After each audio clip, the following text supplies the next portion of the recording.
जय श्री राधे कृष्णा, हर हर महादेव। So welcome everyone. हमारा अब न्यू सेशन स्टार्ट होने वाला क्या है, आज हो गया है 2024-25 का ख़त्म हुआ था और अब हमारा स्टार्ट हुआ है 2025-26 का, राइट। ये है क्लास 11th के लिए वीडियोस। इस साल मेरी टीम और मैं लेके आएंगे, मतलब पढ़ाऊंगी मैं ही, बट उसके अंदर जो पीपीटीज वगैरह होंगी वो मेरी टीम बनाएगी मेरे साथ, राइट।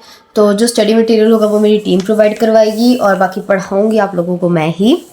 सो एक तो पढ़ाएंगे हम CA foundation, class 11th, class 12th and BCom first year, right. तो जितने भी बच्चे अब क्लास 11th में आए हैं, 12th में आए हैं, कोई सीए फाउंडेशन करना चाहता है, उसको कन्फ्यूजन है, ओके, और कोई बच्चा ऐसा है जो बीकॉम में जाना चाहता है या फिर गया है, ठीक है, तो वो यहाँ से अपनी स्टडी कर सकते हैं, राइट। तो हम अपना स्टार्ट करेंगे फर्स्ट चैप्टर से, ओके। मेनली मैंने आप लोगों का शेड्यूल कल देखा था, मैंने सारा चेक किया था, सारे सम्स मैंने काउंट किए थे और डेज़ मैंने अकॉर्डिंगली लिया था कि अक्टूबर या नवंबर तक मैं कंप्लीट करवा दूं। तो उस हिसाब से रोज़ के 2 क्वेश्चन अगर मैं करवाती हूँ तो नवंबर तक ईजिली आपका सिलेबस कंप्लीट हो जाएगा एंड दिसंबर, जनवरी एंड फरवरी के अंदर आप लोगों के मैराथन चलते जाएंगे, ठीक है। इस बार मैराथन में कंप्लीट नहीं करवा पाई थी बिकॉज मेरी तबीयत बहुत ज़्यादा ख़राब हो गई थी, बट अब मैं ट्राई करूँगी कि एडवांस में बहुत सारी वीडियोस आप लोगों की बना के रख लूँ कुछ क्वेश्चंस की, ताकि बीच में अगर कभी मेरी तबीयत ख़राब हो तो वो एटलीस्ट मैं अपलोड करूँ और आप लोगों को कोई प्रॉब्लम ना हो, राइट। तो चलो फिर स्टार्ट करते हैं हम अपना फर्स्ट चैप्टर। देखो, हम अकाउंट्स करने के लिए जा रहे हैं, ठीक है। हम जब अकाउंट्स कर रहे हैं तो उसकी कुछ बेसिक टर्म्स होती हैं जो हमें सारी अकाउंटिंग में यूज़फुल होती हैं, जैसे कि कैपिटल, ड्राइंग, सेल्स, परचेज और इसके अलावा बैड डेट्स, एसेट, लायबिलिटी, ठीक है। ये कुछ क्वेश्चंस हैं, ये कुछ टर्म्स हैं हमारी जो हमें समझनी बहुत ज़्यादा इंपॉर्टेंट है। बिजनेस ट्रांजैक्शंस क्या होती हैं, ठीक है। ये जो टर्म्स हैं उसे आज हम समझेंगे, ठीक है। अगर आप लोगों ने ये टर्म्स अच्छे से समझ ली तो आप लोगों का बहुत सारा काम इजीली हो जाएगा, ठीक है। मे बी अभी सिर्फ +2 की क्लासेस स्टार्ट हुई हो, +1 की ना हुई हो, तो +1 की मैं अभी से वीडियो इसलिए डाल रही हूँ ताकि आप लोग, क्योंकि पता है जो स्टार्टिंग में बच्चे आते हैं ना +1 या +2 के अंदर, तो उनको स्ट्रेस ये रहता है कि न्यू सब्जेक्ट हम किस तरीके से करेंगे, राइट। तो आप लोग किस तरीके से इसको करोगे, क्योंकि देखो जब हम ना अप्रैल में जाते हैं, ठीक है, तो अप्रैल में, मई में, इस टाइम तक मंथली टेस्ट होते हैं, जब यूनिट टेस्ट जिसे हम कहते हैं, तो उसमें बच्चों को प्रॉब्लम आती है। बच्चे कहते हैं मेरा इंटरेस्ट तो है बट मुझसे हो नहीं पा रहा है। तो एक तो इस चीज़ में आपको यूज़फुल हो जाएगा अगर अभी आप देख लोगे, थोड़ा समझ लोगे कि आप आगे इसको कर पाओगे या नहीं, तो बेटर रहेगा आप लोगों के लिए कि क्लासेस स्टार्ट होने से पहले या तो आप इसको समझ लो थोड़ा सा, ठीक है। तो जब आपकी क्लासेस स्टार्ट होंगी आपको ईजिली सारा समझ में आएगा। और दूसरा ये कि जिन बच्चों की क्लासेस अभी तक स्टार्ट नहीं हुई हैं, ओके, तो वो अगर अभी से समझ लेंगे थोड़ा सा तो उनको ये चीज़ क्लियर हो जाएगी कि मैं अकाउंट्स कर सकता हूँ या कर सकती हूँ या नहीं हो सकता मुझसे अकाउंट्स, ठीक है। तो हमें अपनी स्ट्रीम चेंज करने की ज़रूरत है या नहीं है, ठीक है। ये आपका जो डाउट होता है ये परफेक्टली आपका क्लियर हो जाएगा और जो टाइम है वो भी आपका बच जाएगा, क्योंकि जब बच्चा जाता है ना अप्रैल मई तक, तो उसमें बहुत सिलेबस कवर हो चुका होता है, 2-3 चैप्टर्स हर सब्जेक्ट के। तो आप अगर बाद में स्ट्रीम चेंज करते हो तो आपका जो सिलेबस है बहुत ज़्यादा पीछे चला जाएगा, राइट।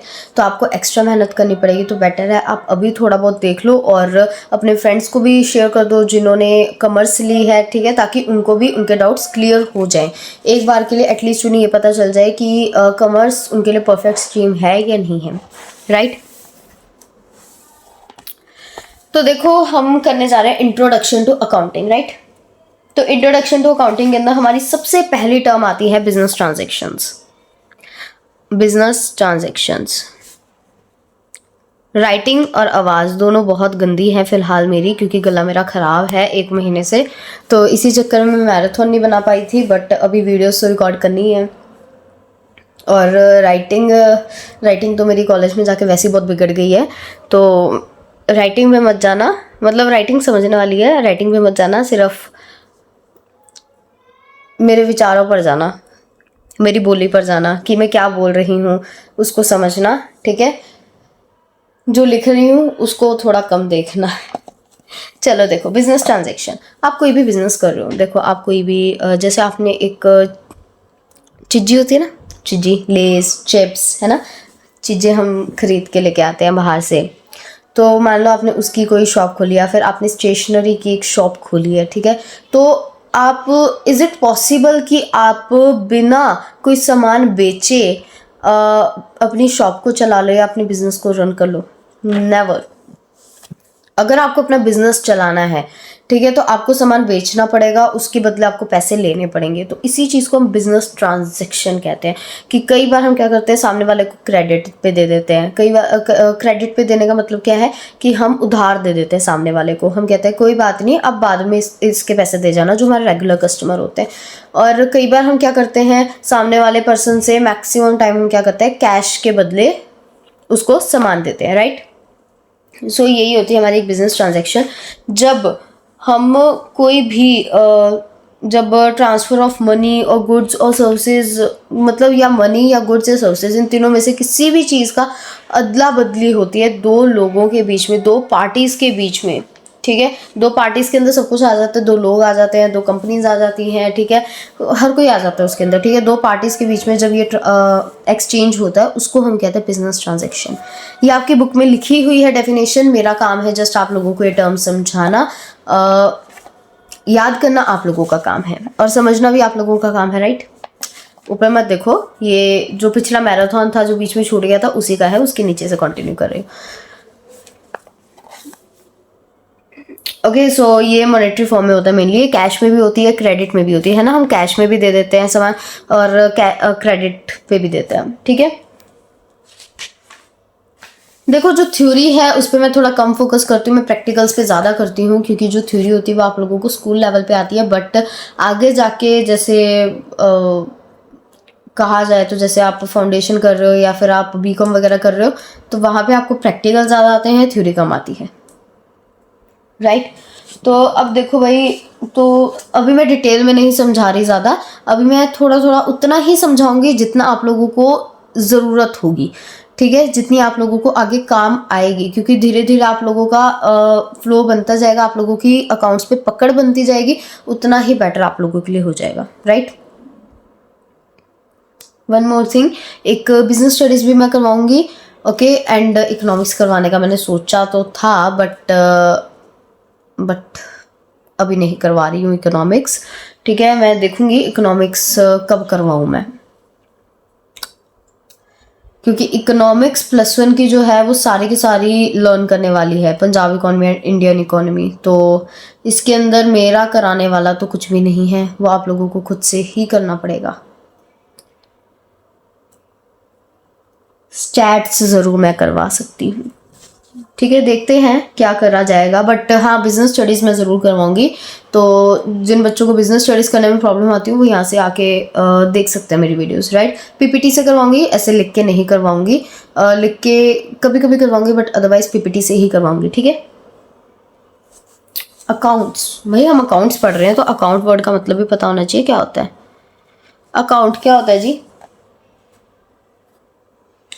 जब हम किसी पर्टिकुलर हेड या सब हेड, किसी के अंदर, किसी भी हेड के अंडर या फिर किसी भी सब हेड के अंडर जब हम कोई भी कैश या क्रेडिट ट्रांजैक्शन को रिकॉर्ड करते हैं, ठीक है, तो उसको हम कहते हैं अकाउंट, ठीक है। वो मेनली हमारा क्या करता है, एक कोई भी ट्रांजैक्शन है उसको या तो एक डायरेक्शन दे देता है या फिर एक इफेक्ट दे देता है। जैसे कि सैलरी है, उसके अंदर हमारी अलग अलग तरीके की सैलरीज आती हैं, ठीक है, आउटस्टैंडिंग, प्रीपेड, नॉर्मल जो हम डेली की सैलरीज पे करते हैं वो भी आती है उसके अंदर, ठीक है, सारी की सारी आती है, एक्यूट सैलरीज भी आती हैं, ठीक है, अलग अलग आ जाती हैं। तो फिर जैसे स्टेशनरी है, स्टेशनरी में pen, pencil, eraser, paper, printing, ठीक है, ये सब कुछ आ जाता है, ओके। जैसे एसेट्स है, एसेट्स के अंदर हमारा आ जाता है जितनी भी हमारी लैंड, बिल्डिंग, मशीनरी और जितने हमारे व्हीकल्स हैं, ऑटोमोबाइल्स हैं, चेयर, टेबल, फर्नीचर, ठीक है, सब कुछ हमारा आ जाता है एसेट के अंदर, ठीक है। गुडविल आ जाती है हमारी, ट्रेडमार्क आ जाते हैं हमारे, ठीक है। वैसे लायबिलिटीज के अंदर आ जाते हैं। तो इस पर्टिकुलर एक हेड को हम क्या बोलते हैं? अकाउंट बोलते हैं। कि जब हम किसी पर्टिकुलर हेड के अंडर जितनी भी हम ट्रांजेक्शन्स को रिकॉर्ड करते हैं तो उस हेड को हम क्या बोलते हैं? अकाउंट बोलते हैं। ओके, चलो जी, नेक्स्ट आती है हमारे पास कैपिटल। भाई कैपिटल और ड्राइंग्स, इन दोनों को थोड़ा ध्यान से समझना, बहुत इंपॉर्टेंट टर्म है ये दोनों। मे भी आधे घंटे की हो सकती है वीडियो, 20 मिनट की हो सकती है। आज सम्स नहीं करवाऊंगे, रिलैक्स, सम्स मैं आप लोगों को नेक्स्ट वीडियो में करवाऊंगी। आज सिर्फ हम बेसिक टर्म समझेंगे, ठीक है। चलो देखो, कैपिटल क्या होता है? एक बिजनेसमैन होता है, ठीक है। वो बिजनेसमैन क्या करता है? जब अपना बिजनेस स्टार्ट करता है तो कहते हैं ना कि बिजनेस स्टार्ट करने के लिए पैसा चाहिए। लोग बोलते हैं ना बिजनेस स्टार्ट करने के लिए पैसा चाहिए है, ठीक है। तो वो पैसा क्या है? वही उस पैसे को हम बोलते हैं कैपिटल। जब एक बिजनेसमैन अपना बिजनेस स्टार्ट करने के लिए, ठीक है, जब एक बिजनेसमैन अपना बिजनेस स्टार्ट करने के लिए कोई पैसा लेके आ रहा है, ठीक है, कोई लोन लेके आ रहा है, फर्नीचर लेके आ रहा है, कोई बिल्डिंग ला रहा है, लैंड लेके आ रहा है, मशीनरी लेके आ रहा है, ठीक है, ट्रेडमार्क लेके आ रहा है, पेटेंट लेके आ रहा है, कॉपीराइट ला रहा है, कुछ भी लेके आ रहा है, राइट, उसको हम बोलते हैं क्या? कैपिटल।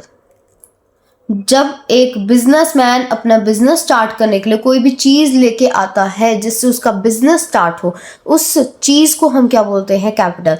वो कैश भी हो सकता है, लोन भी हो सकता है, फर्नीचर हो सकता है, बिल्डिंग हो सकता है, मशीनरी हो सकती है, और कोई व्हीकल भी हो सकता है, ठीक है, कुछ भी हो सकता है, राइट। तो कैपिटल क्या है? जब एक बिजनेसमैन अपने बिजनेस को स्टार्ट करने के लिए कोई भी चीज लगा रहा है, इन्वेस्ट कर रहा है, या तो मनी के फॉर्म में या मनी इज वर्थ के फॉर्म में। मनी इज वर्थ का मतलब जो पैसे के बराबर हो। जैसे कि लैंड है, लैंड 5 लाख की है तो वो 5 लाख पैसे के बराबर आ रही है ना, उसकी वैल्यू पैसों के अंदर तो है ना। तो जिसकी वैल्यू पैसों में हो या फिर पैसा खुद हो, तो उस चीज को हम क्या बोलते हैं? कैपिटल बोलते हैं, ठीक है। ड्राइंग्स क्या होती है? ड्राइंग्स भाई साहब, यार तुम्हारा बिजनेस है, कभी ऐसा हो सकता है कि तुम्हें अपने लिए पैसों की जरूरत पड़े और तुम अपने बिजनेस में से पैसे ले लो? तुम बोलो कि यार, जैसे देखो तुम्हारे पेरेंट्स होते होंगे, वो क्या करते होंगे, जिनका बिजनेस है वो ये बेटर समझेंगे कि अगर आप लोगों को कोई भी, जैसे फीस है, आप लोगों की स्कूल की फीस है, या फिर आप लोगों के पेरेंट्स इनकम टैक्स भरते हैं, तो वो क्या करते हैं? अपने बिजनेस में से, अपनी शॉप से, या अपना कोई भी बड़ा बिजनेस है, कंपनी वगैरह, उसमें से पैसा निकाल के आप लोगों को पैसा देते हैं, है ना। तो वो जो पैसा आप लोगों को निकाल के वो देते हैं बिजनेस में से, उसको क्या कहते हैं? ड्राइंग्स। क्या बोलते हैं उसको? ड्राइंग्स, ठीक है। ओके, तो अब हमारी नेक्स्ट टर्म्स आती हैं IOC and IOD। What is IOC and IOD? है क्या ये चीज? ठीक है, तो देखो IOC होता है हमारा इंटरेस्ट ऑन कैपिटल, ठीक है। जैसे आप लोग अपने बैंक के अंदर पैसा डिपॉजिट कराते हो, ठीक है, या फिर लोन लेते हो, तो उसके ऊपर जो आप इंटरेस्ट देते हो, जस्ट उसी तरीके से है IOC एंड IOD, ठीक है। एक बिजनेसमैन अपने बिजनेस के अंदर पैसा इन्वेस्ट कर रहा है, कोई चीज़ मनी इज वर्थ इन्वेस्ट कर रहा है, ठीक है, तो फिर उसके ऊपर उसको इंटरेस्ट देता है उसका बिजनेस, ठीक है। बिजनेस और बिजनेसमैन दोनों अलग अलग चीज़ें हैं, ठीक है। जो पैसा इन्वेस्ट करता है वो है बिजनेसमैन, और जिसमें करता है वो है बिजनेस। और जो IOC इंटरेस्ट ऑन कैपिटल है वो मिलता है बिजनेसमैन को, किससे? बिजनेस से, ठीक है। So business and businessman both are the different things, right. Okay, so जो इंटरेस्ट ऑन कैपिटल है वो कौन देता है? बिजनेस देता है बिजनेसमैन को। वहीं पे इंटरेस्ट ऑन ड्राइंग्स है, तो देखो जो बिजनेसमैन है उसने क्या लिया है? बिजनेस से पैसा लिया है, ठीक है, बिजनेस से पैसा निकाला है, उसी को हम ड्राइंग्स कहते हैं। तो जब आप बैंक से पैसा लेते हो तो उसके ऊपर क्या देते हो? आप इंटरेस्ट देते हो। उसी तरीके से जो ड्राइंग्स है वो बिजनेसमैन ने बिजनेस से ली है, तो उसके ऊपर वो क्या देगा? बिजनेस को इंटरेस्ट देगा, ठीक है। हो गए टर्म्स क्लियर? 15 मिनट की वीडियो होने वाली है कंप्लीट, राइट। हमने आज कितनी टर्म्स कर ली, 6 कर ली हैं। एसेट एंड लायबिलिटी लंबी टर्म्स हैं, थोड़ी लेंथी टर्म्स हैं, वो हम नेक्स्ट वीडियो में करें, क्योंकि देखो एक साथ आप लोगों के लिए भी न्यू है तो एक साथ तो नहीं कर पाओगे आप। जैसे जैसे आगे आगे जाता है मैं एक एक घंटे की वीडियो भी बनाती हूँ, बट मैं 15 मिनट से ही शुरू करती हूँ। तो बाकी की वीडियोस बाकी का आपको नेक्स्ट वीडियो के अंदर मिल जाएगा पार्ट, ठीक है। नेक्स्ट पार्ट में हम बाकी की जितनी भी टर्म्स हैं उनको समझेंगे, फिर उसके बाद से हम अपने क्वेश्चंस करना स्टार्ट करेंगे, राइट।